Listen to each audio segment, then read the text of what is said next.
자, 오늘도 다윗에 대한 이야기 한번 말씀을 함께 나누고자 합니다. 다윗, 우리가 많은 분들이 잘 아시죠? 다윗에 대해서 모르는 분들은 없을 거예요. 다윗은 하나님의 마음에 합한 사람이죠. 성경에 많은 인물들 나오지만 그 가운데서도 하나님의 마음에 가장 합한 분 중에 하나가 바로 다윗이 아닌가 그렇게 생각되어집니다. 더욱이 예수 그리스도의 예표된 인물, 훗날 다윗의 자손으로 후손 가운데 예수 그리스도도 육신의 후손으로 오셨지만 또 미리 예수 그리스도에 대해서 보여주신 분 바로 그것을 예표된 인물이라고 표현하는데 바로 그분이 바로 다윗이다라는 겁니다. 그만큼 많은 사람들 가운데 하나님 보시기에 정말 마음에 합당한 사람인 거죠. 자, 뿐만 아니라 다윗은 하나님께서 왕으로 기름 부어 세우셨습니다. 왕이 된 이후에 사실은 이스라엘은 우리가 새벽에 사무엘 이렇게 말씀을 보면서 이제 계속 살펴볼 터이지만 이스라엘은 왕이 필요 없는 그런 나라입니다. 사사시대처럼 하나님께서 그때그때 필요한 사람을 세우시고 하나님께서 친히 다스리는 나라가 이스라엘입니다. 다른 나라는 사람 왕이 있지만 하나님의 왕은 이스라엘은 누가 왕이에요? 하나님이 왕이신 거예요. 그래서 하나님이 왕으로 친히 다스리지만 왕을 요구하였기에 사람 왕을 세우셨죠. 그러나 자신이 왕이 아니라 왕이신 하나님의 대리자로서 모든 하나님의 뜻대로 통치해 나가는 사람들이 이스라엘의 왕입니다. 그 가운데 다윗을 그 거룩한 왕으로 세우셨습니다. 또 다윗이 하나님의 뜻대로 통치할 때 이스라엘도 번영을 이루게 되죠. 나라도 백성들도 모두가 평안을 누리고 번영을 누리며 영화롭게 살아가던 시대가 다윗 그리고 그의 아들 솔로몬 앞전 시대였지요. 자, 그렇게 하나님의 마음에 합한 사람 위대한 다윗왕, 지금도 이스라엘 백성들이 굉장히 존경하고 있는 다윗인데 바로 우리가 읽은 오늘 본문의 말씀과 그 앞장 사무엘하 11장에 들어오면요, 그러한 다윗도 실수하고 죄 가운데 빠지는 이야기가 기록됩니다.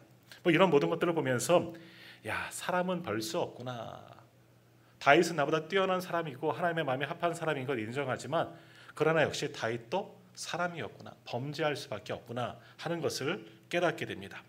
자, 이제 11장과 12장을 같이 연결되어지는 그런 말씀 가운데 하나인데, 자, 오늘 배경이 어떤 일들이 있었느냐. 오늘 그 이스라엘이 11장에 보면 나오는데요, 다윗 왕 시대에도 주변 나라들과 전쟁을 하던 때였습니다. 당시는 암몬이란 나라와 전쟁을 하게 되었고 암몬의 수도 라빠를 거의 점령하게 되는 그 시기가 지금 오늘 본문의 말씀의 배경입니다. 보통은요, 전쟁이 일어나게 되면 당신은 왕이 직접 전쟁에 참여하여서 지휘하고 그 전쟁을 이끕니다.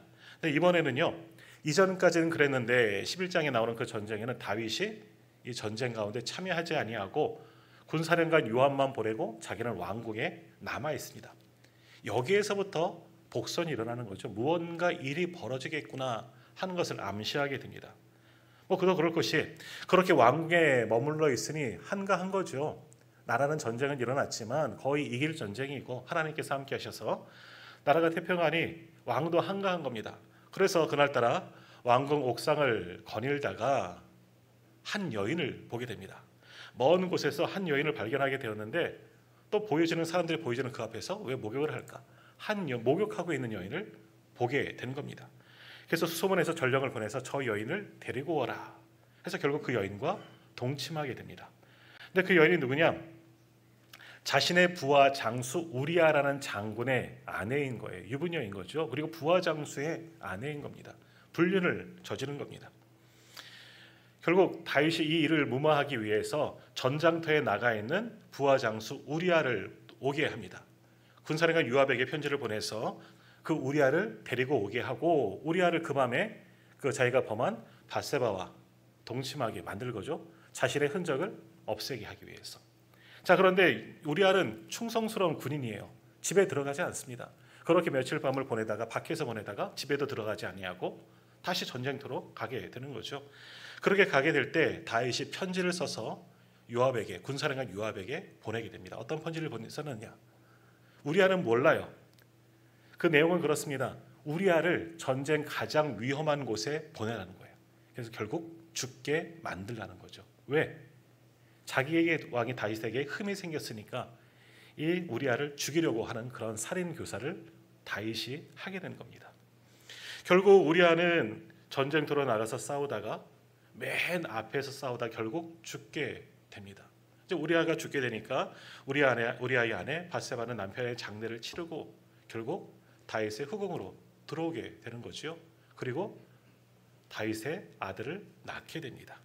자, 여기까지는 사람은 아무도 모릅니다. 그저 군사령관 요압만 우리 다윗 왕이 뭔가 일을 꾸몄구나 하는 것은 짐작하겠지만 머리가 굉장히 빠른 사람이거든요. 그 외에는 아무도 이 일을 다윗이 행한 범죄를 잘 모릅니다. 아니, 그것이 범죄인지 다윗이 무엇을 했는지 모르는 거죠. 완전 범죄가 이루어지게 된 겁니다. 자, 그러나 사람은 속일 수 있어도 누구는 속일 수 없어요? 하나님은 속일 수가 없습니다. 하나님은 이 모든 것을 다 보고 계시고 알고 계셨습니다. 그래서 하나님은 다윗에게 나단 선지자를 보냅니다. 나단은 다윗과 항상 교제하고 하나님의 말씀을 들었던 그런 사람입니다. 하나님께서 이 모든 것을 다 보고 계시다가 마침내 다윗에게 나단을 보내십니다. 그것이 이제 오늘 보면 우리가 읽었던 사무엘하 12장의 시작이 되는 거죠. 나단이 하나님의 보내심을 받고 다윗에게 와서 한 이야기를 합니다. 자, 그 이야기가 어떤 이야기냐? 한 성읍에 두 사람이 있었는데 한 사람은 부자이고 한 사람은 가난한 사람이라는 거예요. 부자에게는 재물이 많아요. 당시의 재물이라는 것은 가축됩니다. 수많은 소와 양이 굉장히 많은 부자가 있고 그 부잣집 옆에는 아주 가난한 사람이 있는데 아무것도 없습니다. 그저 암양 새끼 한 마리를 사와가지고 그밖에 없어요. 그리고 그 암양 새끼도 너무나 귀하기 때문에 오늘 말씀을 읽었잖아요. 뭐라 그럽니까? 자기 밥그릇에다가 밥을 먹이고 자기 먹는 것을 먹이고 자기 컵에다가 물 담아서 그 양을 먹이고 짐승이지만 이 사람에게는 이 암양밖에 없기 때문에 자기 딸처럼 사랑했다. 짐승이지만 이 한 마리밖에 없는 이 양을 너무나 아끼고 사랑하는 가난한 사람이 있었다는 거예요. 한 사람은 부잣집이고 한 사람은 가난한 집사람이 있었다는 거죠. 근데 어느 날 부잣집에 손님이 찾아왔습니다. 그래서 그 사람을 대접하기 위해서 부자가 그를 잘 대접하기 위해서 양을 잡는데요. 어떤 양을 잡습니까? 자기가 있는 것 수많은 짐승들 중에서 그건 아까워 갖고 바로 이웃집 이 가난한 자의 암양을 뺏어다가 그 사람이 딸처럼 여기는 귀한 양 아니에요. 왜 모르겠어요. 그것을 뺏어다 그것을 죽여서 자기 손님을 대접하는 거예요. 이런 사람이 어디 있겠습니까? 자기는 많은데 내 것 아까워서 내게 온 손님을 옆집 가서 옆집에 가장 아끼는 거 가져다가 그 사람을 대접하는 거예요. 다윗이 이 이야기를 듣고 소위 말해서 경노한 겁니다. 화가 난 거죠. 우리도 막 화가 나지 않습니까? 어찌 이러한 일이 있을 수가 있는 이런 못돼 먹은 사람이 있겠느냐. 또 다윗은 왕이잖아요. 정의감에 사로잡혀서 내가 이 사람을 당장 죽이겠다. 한번 말씀을 한번 보십시오. 5절 말씀 제가 한번 읽겠습니다. 5절 6절 제가 한번 읽겠습니다. 다윗이 그 사람으로 말미암아 노하여 나단에게 이르되 여호와의 살아계심을 두고 맹세하노니 이 일을 행한 그 사람은 마땅히 죽을지라. 그가 불쌍히 여기지 아니하고 이런 일을 행하였으니 그 양새끼를 4배나 갚아주어야 하리라 라고 말합니다. 다윗이 나단의 이야기를 듣고 너무너무 화가 나고 세상에 어떻게 이런 못되먹은 사람이 있느냐. 내가 하나님의 이름을 두고 맹세한다. 내가 이 사람을 반드시 죽이겠다. 그리고 빼앗았던 건 4배나 그 가난한 사람에게 돌려주도록 그렇게 하겠다라고 그 이야기를 들고 선포하는 거죠. 그 이야기를 듣다가 선지자 나단의 얼굴이 돌변하는 겁니다. 그러면서 뭐라고 이야기합니까? 당신이 바로 그 사람입니다. 누구에게 하는 이야기예요? 다윗에게 하는 이야기예요. 왕에게.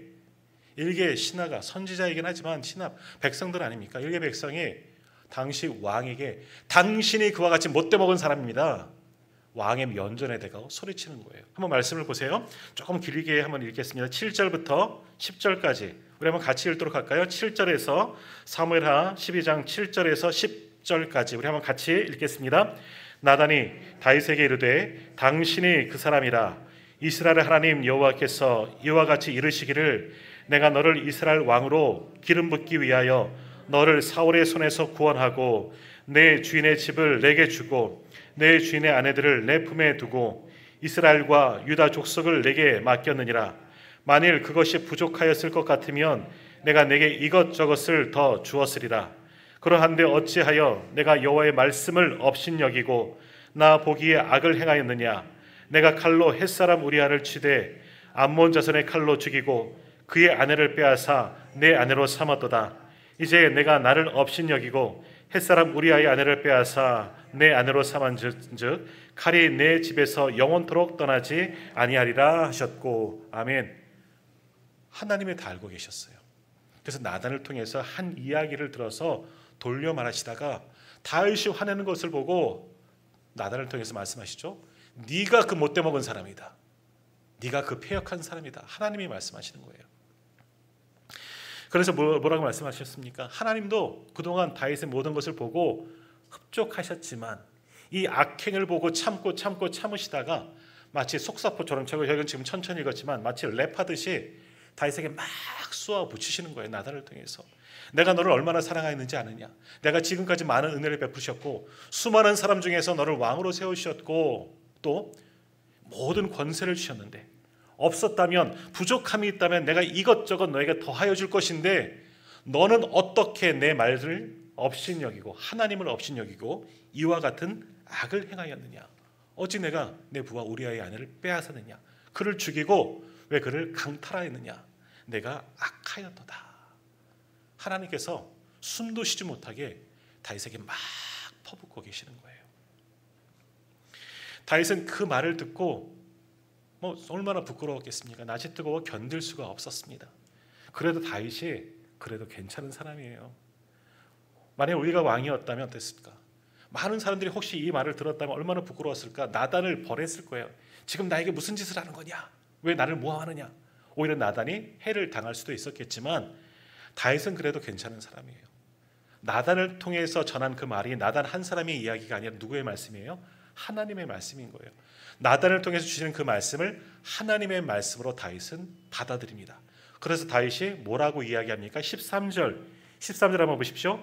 다윗이 나단에게 이르되 내가 여호와께 죄를 범하였노라. 다윗이 그 앞에 엎드러집니다. 자신의 주신 말씀 할렐루야. 저를 보시면 됩니다. 저를 보고 나단의 모든 이야기를 듣고 말하는 겁니다. 하나님, 제가 범죄하였습니다. 내가 여호와께 죄를 범하였습니다. 자, 오늘 말씀을 기록하고 있는 목적은 뭡니까? 하나님 앞에 소위 말하는 완전 범죄는 없습니다. 우리는 사람을 속일 수 있어요. 우리가 지난주 살아왔던 것, 오늘 우리가 조금 전에 참회의 기도를 드리면서 하나님과 나만이 알고 있는 은밀한 죄에 고백은 했습니다. 그런데 어떠한 죄악들을, 어떠한 고백들을 했는지 사실 저는 모릅니다. 우리 성도님들은 어떤 기도를 하셨고 어떤 회개를 하셨는지 저는 듣지 못했기 때문에 알지 못합니다. 묻지 않았기 때문에, 제가 지켜보지 않았기 때문에 무슨 일을 하시면서 한 주간 살아왔는지는 모릅니다. 그러나 우리도 하나님 앞에 우리의 부족한 것들, 우리의 허물들, 소위 말하는 죄악들을 다 토설하며 이 시간 회개했습니다. 마찬가지예요. 사람은 우리를 모릅니다. 우리 또한 다른 사람들을 속일 수 있습니다. 오늘 와서 주님 앞에 나와서 거룩한 모습으로 예배드리지만 저도 그렇고 성도님들도 그렇고 우리는 얼굴에 가면을 쓰고 나를 감추고 거룩한 양 하나님께 예배할 수는 있습니다. 그러나 우리의 중심은 결코 하나님을 속일 수가 없다는 거죠.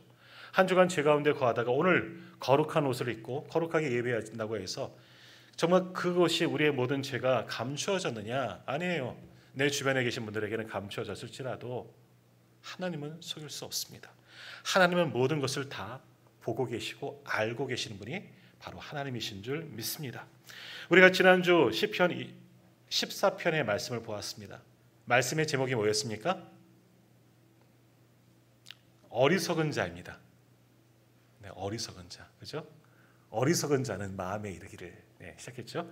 자, 그 말씀에 보면 어떤 말씀이 있었습니까? 하나님이 세상을 두루 주목하여 관찰하신다는 겁니다. 왜? 하나님을 찾는 사람이 있는가 없는가 보려고 온 세상을 두루 감찰하고 계신다는 거예요. 지금도 마찬가지예요. 하나님 앞에 우리는 예배하러 나왔지만 서로를 보고, 성도님들도 저를 보고 저도 성도님들을 보고 있지만, 그러나 우리만 보는 것, 서로 보고 있는 것이 아니라 우리의 모습을, 더욱이 우리의 중심을 누가 보고 계시느냐? 하나님이 보고 계신다는 거예요. 하나님은 지금 온 세상을 두루 다니시면서 지금 우리 모든 인간 세상을 감찰하고 우리들을 감찰하고 계신다는 거죠. 중심을 보시려고, 우리 마음이 어떠한지, 우리가 어떤 일들을 행하며 살아왔는지를 지금도 보고 계신다는 겁니다. 근데 어리석은 자는 어떤 사람이 어리석은 자예요? 그것을 알지 못하는 자, 믿지 못하는 자, 에이 그런 하나님이 있어, 무시하는 자, 업신여기는 자가 어리석은 자라는 거예요. 혹 우리가 어리석은 자로 살아가고 있지는 않습니까? 우리도 하나님을 알고 있죠, 믿고 있죠. 그러함에도 불구하고 우리는 반복되어지는 죄 가운데 거하면서도 꺼리낌이 없습니다. 때로는 사람도 모르니 하나님도 모르시겠지, 그것을 숨기며 살아갈 때가 얼마나 많이 있습니까? 그러면서 오늘도 우리는 거룩한 모습으로 주님 앞에 나와 그 죄를 감추고 예배하고 있는지도 모릅니다. 그러나 분명한 것은 하나님은 그 모든 것조차, 우리 안에 숨겨진 모든 죄악들도 이미 다 알고 계십니다. 하나님을 속일 수는 없습니다. 자, 그런데 하나님은 이렇게 온 세상을 주목하시며 관찰하시다가 참고 계시다가 가장 적절한 시간에 우리 인생사에 개입하십니다. 그래서 우리를 깨닫게 하시는 거죠. 깨닫게 하십니다.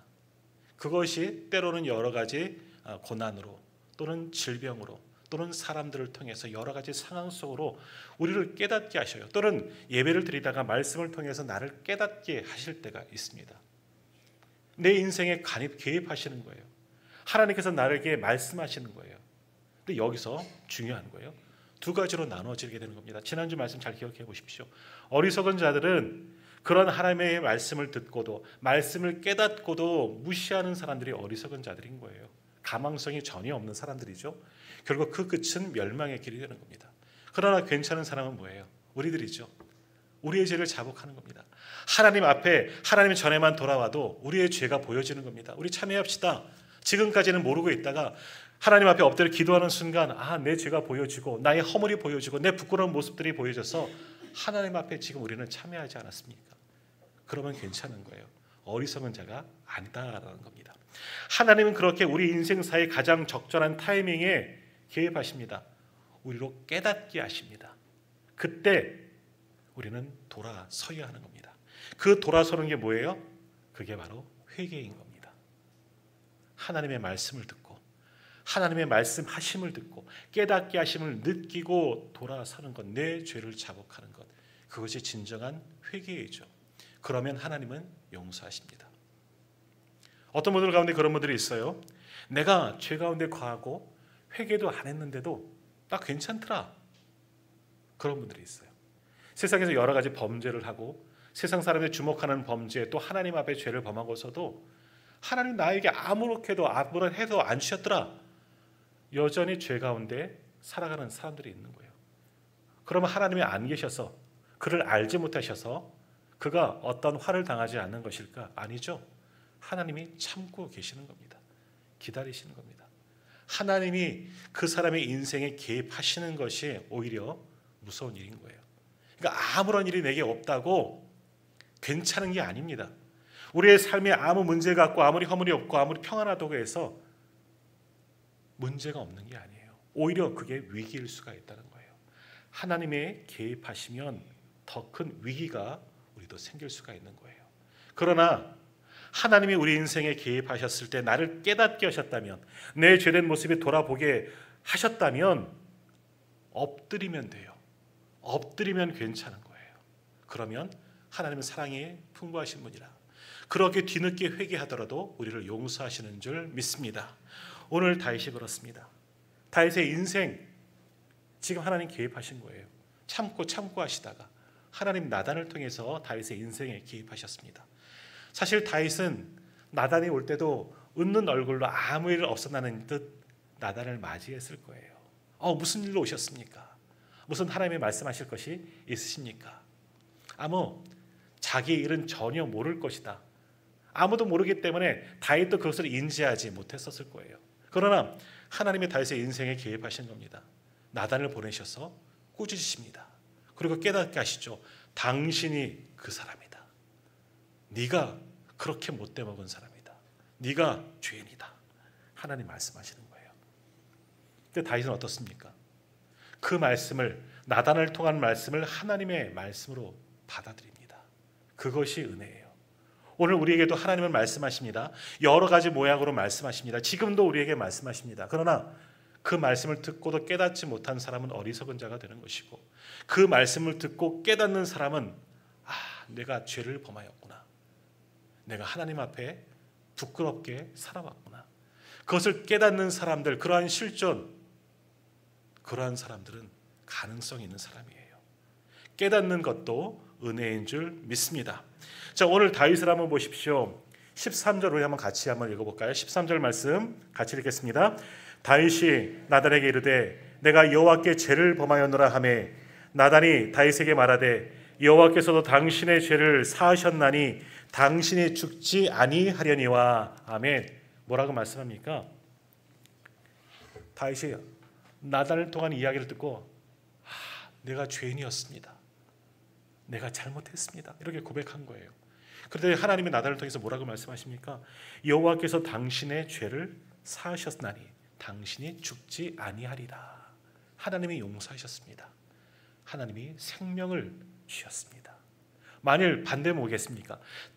다윗이 깨닫지 못하였고 나가라, 다른 악한 앙들처럼 그렇게 나단을 내쳤다면 반대되는 일들이 일어나는 거예요.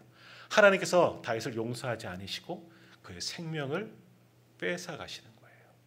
그러나 다윗은 그렇지 않았습니다. 하나님의 말씀을 듣고 깨달은 거죠. 내가 죄를 범하였구나. 사람은 속였는데 하나님은 다 알고 계셨구나. 더 이상 숨길 수가 없는 겁니다. 그 앞에 고백하죠. 내가 죄인입니다. 내가 여호와께 죄를 범하였습니다. 그 고백을 들고 그 회개를 들으시고 하나님을 말씀하시죠. 여호와께서 당신의 죄를 사하셨나니 당신이 죽지 아니하리라. 다윗의 허물을 용서하여 주셨습니다. 자, 근데 그렇다고 하나님께서 이제 딱 모른다 끝난 게 아니고요. 그 다음 말씀은 있어요. 14절을 한번 보십시오. 이 일로 말미암아 여호와의 원수가 크게 비방할 거리를 얻게 하였으니 당신의 낳은 아이가 반드시 죽으리이다 하는 말씀. 그 위에도 있는 말씀 11절도 한번 보세요. 여호와께서 또 이와 같이 이르시기를 보라 내가 너와 내 집에 재앙을 일으키고 내가 내 눈앞에서 내 아내를 빼앗아 내 이웃들에게 주리니 그 사람들이 내 아들과 더불어 백주에 동침하리라. 참담한 징계는 주셨어요. 근데 결국 다윗을 미워서가 아니라 깨닫게 하시려고 이런 징계는 다윗도 실제로 받았습니다. 바로 이어지는 말씀이 이 바세바의 가늠강의 상계에서 태어난 아이가 바로 죽게 되지요. 그리고 조금 더 시간이 지나서 아들에게 반란을 일으키고 아들 때문에 도망가게 되고 그 남겨진 후궁들이 모든 사람들의 보는 앞에서 백주에 겁탈을 당하게 되는 그런 일들, 하나님의 징계가 다윗을 통해서 일어났지만 중요한 것은 뭡니까? 그러나 회개하였을 때 하나님은 그를 먼저 용서하셨다라는 사실입니다. 그리고 생명을 얻게 되었다는 것이죠. 자, 오늘 통해서 우리도 한 가지 교훈을 받습니다. 우리가 인생을 살아가다 연약한 인생들에게 하나님 앞에 범죄할 수가 있습니다. 때로는 부주중에, 때로는 알지 못하여서 하나님 앞에 죄를 범하고 부끄러운 허물을 보여주며 부끄러운 인생을 살아가곤 합니다. 그러나 깨달을 때가 있습니다. 하나님이 우리의 인생에 개입하시면 우리가 내가 죄를 지었구나, 우리도 깨닫게 됩니다. 그렇다면 뭐 해야 되느냐? 아무도 모르니까 그래도 그 죄를 안고 살아가는 것이 아니라 깨달았다면 바로 그 즉시 회개하는 신앙이 있어야 되는 거죠. 회개하는 신앙이 오늘 우리에게 필요합니다. 예배를 드리다가 말씀을 묵상하는 가운데 또는 찬양을 부르는 가운데 또는 다른 사람들과 이야기하는 가운데 또는 상황 속에서 하나님의 내 인생에 개입하심을 보았다면, 그래서 내 부끄러운 허물과 내 죄가 들추어졌다면 하나님 앞에 바로 엎드리십시오. 회개하십시오. 그러면 용서함을 받고 생명을 얻게 될 줄 믿습니다. 오늘 다윗이 그랬습니다. 자신의 모든 허물 아무도 알지 못하였을 것이라 그렇게 생각하였지만 하나님은 보고 계셨다는 거예요. 그의 인생에 개입하셨을 때 그래도 다윗은 믿음의 사람이라 하나님의 말씀을 하나님의 말씀으로 받고 그 앞에 겸손히 자복합니다. 그의 모든 죄를 용서함을 받게 됩니다. 오늘 우리에게 이러한 회개하는 영성이 필요합니다. 지금 우리의 모습을 돌아보십시오. 조금 전에 우리가 참여의 기도를 드렸지만 여전히 우리 안에는 죄성이 남아 있습니다. 그 죄성에 또다시 우리를 죄로 물들 때가 이끌 때가 얼마나 많이 있습니까? 그러나 그 상황 속에서도 하나님의 말씀이 들리면, 하나님이 깨닫게 하시면 반드시 돌아오십시오. 회개하고 돌아오십시오. 그러면 주님의 은혜를 받게 될 줄 믿습니다. 하나님이 모르시겠지 하면서 도망가고 피하여봤자 하나님의 손에서 벗어날 수가 없는 겁니다. 회피해봤자 땅 끝으로 가든 물속 깊이 들어가든 어디 숨을 수가 있겠습니까? 하나님의 눈을 피할 곳은 아무것도 없습니다. 그러므로 하나님 앞에 우리의 모든 죄를 자복하고 진실로 거듭난 구원받은 성도로 살아가는 저와 우리 모든 성도님들 다 되기를 소망합니다. 또 한 주 시작하면서 이제 그동안 가지고 왔던 모든 죄악들 하나님 앞에 다 내려놓고 용서를 구하십시오. 그리고 주의 성령으로 충만하게 받고 또 한 주간 이제는 죄에서 멀리 떠난 거듭난 성도로만 살아가는, 하나님의 선한 인도하심을 쫓아 순종하며 나아가는 저와 우리 모든 성도님들 다 되시기를 주님의 이름으로 축복합니다. 기도하겠습니다.